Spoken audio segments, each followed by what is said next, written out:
बिस्मिल्लाहिर्रहमानिर्रहीम। नाज़रीन, आपको हमारे फ़ेसबुक पेज और यूट्यूब चैनल पे खुश आमदीद। तो मैं हूँ हकीम मोहम्मद शहबाज़। तो आज बात करेंगे थोड़ा सुरमे की अफादियत के हवाले से। सुरमा दरअसल आँखों में डालना जो है सुन्नत रसूल है। सुरमे के जो है बहुत ज़्यादा बेनिफिट और फ़वाइद होते हैं। सुरमा आँखों की ख़ारिश का इलाज है। सुरमा आँखों की खुजली का इलाज है।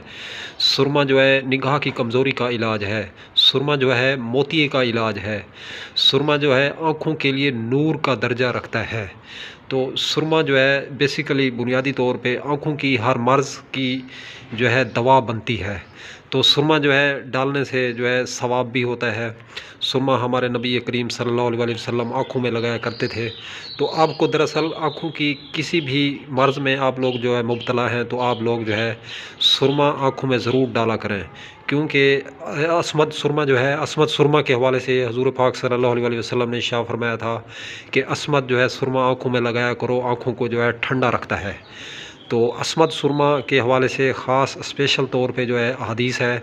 लेकिन ये मेरे हाथ में फ़िलहाल जो है बिंगर सुरमा है, हमदर्द कंपनी के हवाले से।